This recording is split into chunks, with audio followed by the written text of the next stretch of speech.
Hello dear students, इस session में आप सभी का वेलकम है। तो यहां पर आज हम बात करने वाले हैं एसएससी और आरआरबी जेईई के एग्जामिनेशन के बारे में कि कैसे दोनों का सिलेबस डिफरेंस है और आप कैसे तैयारी को मैनेज कर सकते हैं। दोनों का सिलेबस थोड़ा सा डिफरेंट है, उसके बावजूद भी आप तैयारी को कैसे मैनेज कर सकते हैं। देखिए, पूरे साल में आप लोग बहुत सारे एग्जाम में अपीयर होते हैं, चाहे वो एसएससी का एग्जाम हो, आरआरबी का एग्जाम हो, एनएचपीसी हो, डीडीए जेईई हो, बीईएमएल हो, एचएएल हो, आईओसीएल हो, एचपीसीएल हो। बहुत सारे एग्जामिनेशन के फॉर्म हर साल अक्सर आते रहते हैं, लेकिन जो सबसे बड़े एग्जाम्स दो होते हैं पूरे साल में, वो आरआरबी और एसएससी के एग्जाम है डिप्लोमा वाले बच्चों के लिए, जेईई के लेवल के। तो यहां पर अगर बहुत सारे बच्चों के क्वेश्चन भी आते हैं कि सर, जो एसएससी का सिलेबस है वो आरआरबी जेईई का सिलेबस एग्जैक्ट नहीं है, और जो आरआरबी जेईई का एग्जैक्ट सिलेबस है वो एसएससी जेईई का नहीं है। तो इन दोनों में हम तैयारी को कैसे मैनेज करें, क्योंकि दोनों का पैटर्न भी थोड़ा सा अलग है एग्जामिनेशन का। अगर आप देखेंगे 2024 का जो आरआरबी जेईई का पेपर आया था वो काफी वियर्ड पेपर आया था, बहुत सारे क्वेश्चन, कुछ अजीब क्वेश्चन आपको एग्जाम में देखने को मिले थे। तो आइए आज हम इसी पर थोड़ा सा बात करते हैं। मैं आपका बहुत ज्यादा टाइम नहीं लूंगा, तो वीडियो को पूरा देखकर जाइएगा और आपको एग्जैक्ट मैं इंफॉर्मेशन दूंगा कि कैसे आप आरआरबी और एसएससी में कौन कौन से सब्जेक्ट को ज्यादा फोकस कर सकते हैं, क्या डिफरेंस एग्जाम में है।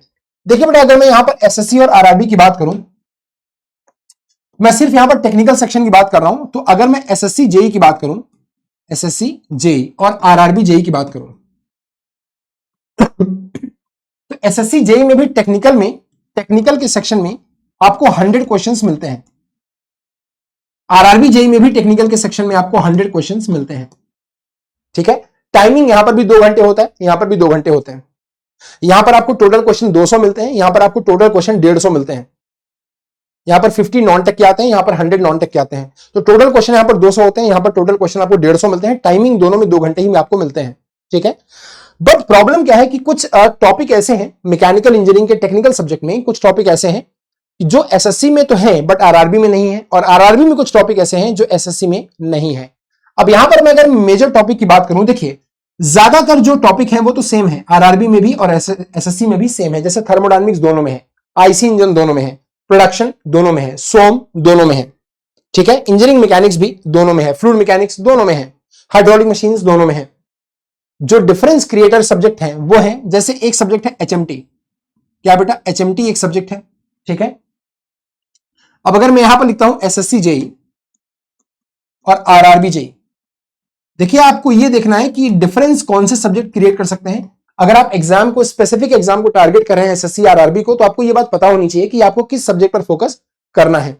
तो एसएससी जेईई में अगर मैं एचएमटी की बात करूं, हीट मास ट्रांसफर, तो सिलेबस में मेंशन नहीं है, तो एचएमटी के क्वेश्चन यहां पर नहीं आते हैं। हाँ, बेसिक क्वेश्चन कंडक्शन वगैरह के आ जाते हैं, बट वो थर्मोडायनामिक्स में आप उसको इंक्लूड कर सकते हैं।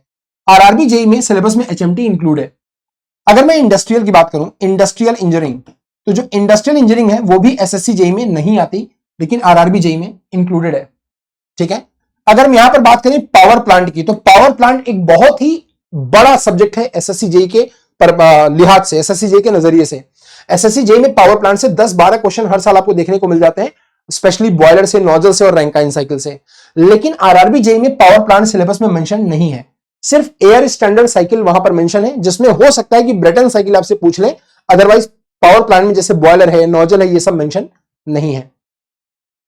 एक और सब्जेक्ट है मैकेनिकल मेट्रोलॉजी कंट्रोल, जैसे मेजरमेंट मेट्रोलॉजी एंड कंट्रोल, अगर आप देखेंगे जिसमें हम बहुत सारे गेजेस पढ़ते हैं, एंड जैसे जोहानसन का माइक्रोकेटर पढ़ते हैं, है ना, सरफेस रफनेस को मेजर करने वाली डिवाइस, है ना, ये सब पढ़ते हैं, जिसमें हम टूल मेकर माइक्रोस्कोप पढ़ते हैं, ये सब चीजें पढ़ते हैं।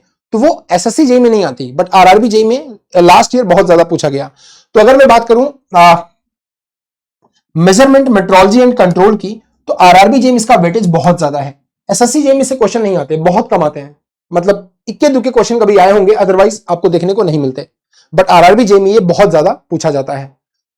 अब यानी कि बाकी सब्जेक्ट तो कॉमन है। अगर आप देखेंगे थर्मो दोनों में है, आईसी दोनों में है, आरएसी भी ऑलमोस्ट दोनों में है, एफएम, एचएम, सोम दोनों में है। हाँ, टोम की अगर मैं बात करूं, theory of machine, so theory of machine SSC JEE के सिलेबस में तो है, बट आरआरबी जेईई में नहीं है। तो ये आपको डिफरेंस पता होना चाहिए पहले कि आरआरबी जेईई और एसएससी जेईई का सिलेबस कैसे अलग है। आरआरबी जेईई में एचएमटी प्रेजेंट है, यहां पर नहीं है। इंडस्ट्रियल यहां पर आती है, यहां पर नहीं आती। पावर प्लांट यहां पर एक बहुत बड़ा सब्जेक्ट है, एक मेजर सब्जेक्ट है, बट यहां पर निल है। ठीक है, मेट्रोलॉजी, जो मेट्रोलॉजी एंड कंट्रोल है, मेजरमेंट मेट्रोलॉजी कंट्रोल, वो एसएससी जेईई में नहीं आता इतना ज्यादा, बट आरआरबी जेईई में बहुत ज्यादा पूछा जाता है। टोम की बात करें तो एसएससी जेईई के सिलेबस में है बट आरआरबी जेईई के सिलेबस में नहीं है। दोनों का जो टेक्निकल सब्जेक्ट है, टेक्निकल का सेक्शन है, वो 100 नंबर का ही होता है। तो अगर आप आरआरबी जेईई को फोकस कर रहे हैं तो along with all the subject, अब जो सब्जेक्ट कॉमन है उनमें आपको कोई परेशानी नहीं है। अगर आप देखिए, अच्छी बात भी क्या है कि जैसे थर्मोडायनामिक्स है वो कॉमन है, तो अगर आप थर्मोडायनामिक्स पढ़ते हैं तो आपकी एसएससी और आरआरबी दोनों की तैयारी एक साथ हो जाती है। अगर आप आईसी इंजन पढ़ते हैं तो आपकी दोनों की तैयारी एक साथ होती है। एफएम पढ़ते हैं, सोम पढ़ते हैं, प्रोडक्शन पढ़ते हैं, तो दोनों एग्जाम्स की तैयारी आपका एक साथ हो जाती है। इंजीनियरिंग मैकेनिक्स पढ़ते हैं, दोनों एग्जाम में कॉमन है। लेकिन ये जो सब्जेक्ट है वो एक डिसाइडिंग फैक्टर है जो कि थोड़ा सा अलग है सिलेबस से। तो अगर आप एसएससी जेईई की तैयारी कर रहे हैं तो इन सब सब्जेक्ट को आप स्किप कर सकते हैं। मतलब जैसे आप एचएमटी को स्किप कर सकते हैं, इंडस्ट्रियल को स्किप कर सकते हैं, ये इसको स्किप कर सकते हैं। अगर आप आरआरबी जेईई की तैयारी कर रहे हैं तो आप बेसिकली यहां पर पावर प्लांट को स्किप कर सकते हैं। आप अगर चाहें तो टोम को स्किप कर सकते हैं। तो ये आपके नॉलेज में होना चाहिए कि किस सब्जेक्ट को कहां पर कितना इंपॉर्टेंस देना है। ठीक है, तो ये मेजर डिफरेंस है एसएससी और आरआरबी जेईई के सिलेबस में, कि एसएससी में आपको ये चीजें जो यहां पर मैंने टिक किया है वो आपको केयरफुली पढ़ना है और जो क्रॉस है वो नहीं पढ़ना है। और ऐसे ही आरआरबी में आपको ये चीज देकर चलनी है, क्योंकि आरआरबी में एचएमटी काफी ज्यादा मात्रा में आती है। टोम आरआरबी जेईई के सिलेबस में नहीं है, पावर प्लांट भी नहीं है, और मेट्रोलॉजी कंट्रोल से काफी ज्यादा क्वेश्चन आते हैं। तो ये जो सब्जेक्ट है ना एमएमसी, ये बहुत इंपॉर्टेंट है आरआरबी जेईई के लिहाज से। तो आप अगर आप आरआरबी जेईई की तैयारी कर रहे हैं तो आपको डेफिनेटली इस सब्जेक्ट पर फोकस करना चाहिए। अब यहां पर मैं आरआरबी और एसएससी की बात इसलिए कर रहा हूं क्योंकि एसएससी का एग्जाम पहले इसी अक्टूबर के लास्ट वीक में शेड्यूल था, बट एसएससी का एक नोटिस आया कि पहले सीएचएसएल का एग्जाम होगा, फिर सीपीओ का एग्जाम होगा, उसके बाद कहीं जेईई शेड्यूल होगा। तो होपफुली हम लोग ये उम्मीद लगा रहे हैं कि नवंबर लास्ट में या फिर दिसंबर में जाकर ये एग्जाम एसएससी जेईई का हो सकता है। आरआरबी जेईई का भी नोटिफिकेशन इसी महीने के लास्ट में आने वाला है एज पर द आरआरबी का जो पूरा कैलेंडर है। ठीक है, हालांकि अनऑफिशियल नोटिफिकेशन, मतलब एक तरह से आरआरबी ने डिटेल नोटिफिकेशन अभी नहीं दिया है, बट डिटेल नोटिफिकेशन भी आपका अभी इस महीने के एंड में आ जाएगा। ठीक है, वैसे हम सबको पता चल ही गया है शॉर्ट नोटिफिकेशन में कि जो सीट्स हैं वो 2570 हैं, बट डिटेल नोटिफिकेशन अभी इस महीने के एंड में आरआरबी जेईई रिलीज कर देगा। इसीलिए दोनों एग्जाम पर बात करना बहुत जरूरी है क्योंकि दोनों बड़े एग्जाम्स हैं। तो अगर आप एसएससी जेईई को फोकस कर रहे हैं तो कॉमन सब्जेक्ट, और आरआरबी जेईई को भी फोकस कर रहे हैं तो जो कॉमन सब्जेक्ट हैं उन पर प्रॉपर फोकस रखिए ताकि दोनों आपका कवरेज एक साथ हो जाए, क्योंकि टाइम ज्यादा बचा नहीं है। आरआरबी जेईई का जब फॉर्म अभी अगर आ जाएगा तो एग्जाम एसएससी और आरआरबी का बहुत ज्यादा टाइम आपको नहीं मिलेगा, 1-2 महीने का ही गैप आपको मिलेगा। तो बेहतर होगा कि जो कॉमन सब्जेक्ट है पहले आप उसको पूरा रिवाइज कर लें, और जो सब्जेक्ट डिफरेंस क्रिएट कर रहे हैं, जो यहां पर अवेलेबल है यहां पर अवेलेबल नहीं है, उसको आप स्पेसिफिक एग्जाम के पर्पज से पढ़ लें। अगर पहले एसएससी जेईई का एग्जाम होता है तो आप पहले इंडस्ट्रियल मत पढ़िए, एचएमटी मत पढ़िए, ठीक है ना, जो सब्जेक्ट सिलेबस में है उसको पढ़िए।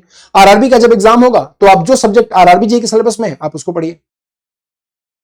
ठीक है, तो इससे आपका थोड़ा सा एक तो लोड कम हो जाएगा और आपकी एफिशिएंसी भी बेटर हो जाएगी, क्योंकि जो सब्जेक्ट कॉमन है, जैसे 70% सब्जेक्ट ऑलमोस्ट कॉमन है, 60% ऑलमोस्ट कॉमन है, तो उसमें आपको बहुत ज्यादा मेहनत नहीं करनी है। ठीक है, तो इस बात को ध्यान में रखकर आप तैयारी कर सकते हैं। और जब भी आप प्रैक्टिस करें तो हमेशा टाइम के हिसाब से करें, अपने स्टॉप वॉच को सेट करें और उसके हिसाब से आप एमसीक्यू की प्रैक्टिस करें। ठीक है ना। अब अगर आप आरआरबी जेईई और एसएससी जेईई की सेपरेट स्टडी करना चाहते हैं तो देखिए, जैसे गाइज मेरी क्लासेस यहां पर डेली रात को चल रही हैं, रात को 9 बजे इसी चैनल पर क्लासेस मेरी चलती हैं रात को 9 बजे।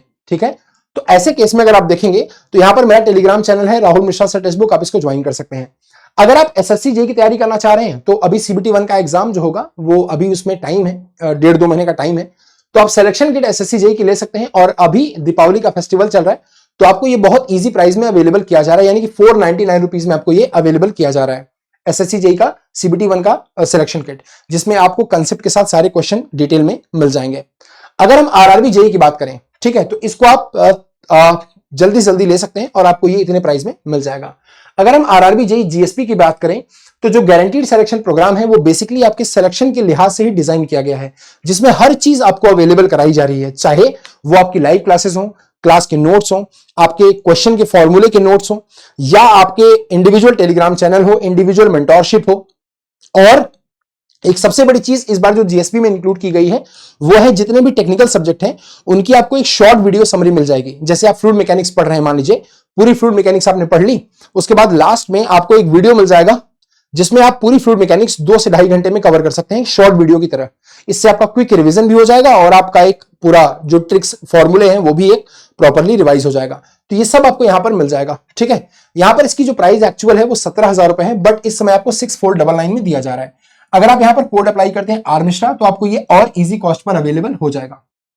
तो यहां पर आपको कोड यूज करना है बेटा RMISHRA, और आपको ये और इजी कॉस्ट पर अवेलेबल हो जाएगा, और ये आपको मात्र 6299 में मिल जाएगा। तो वीडियो को शेयर करिएगा, कोई डाउट है तो कमेंट बॉक्स में पोस्ट करिएगा। ठीक है, बाकी आप मेरा टेलीग्राम चैनल ज्वाइन करके आप मुझसे अपने डाउट को पूछ सकते हैं। चलिए, wishing you all a very happy Diwali, और इस दिवाली अपने घरों में दीप जलाइए और अपने जिंदगी के जो प्रॉब्लम्स हैं, आपके अंदर जो अंधकार है, उसमें भी दीपक जलाइए, ताकि आपके अंदर भी उजाला हो और आपकी जिंदगी भी इन दीपक की तरह ज्योतिर्मय हो सके और देदीप्यमान हो सके। चलिए, thank you so much, good day, take care, and इस वीडियो को शेयर करके जाइएगा। नए हैं तो सब्सक्राइब करना मत भूलिएगा। Thank you so much.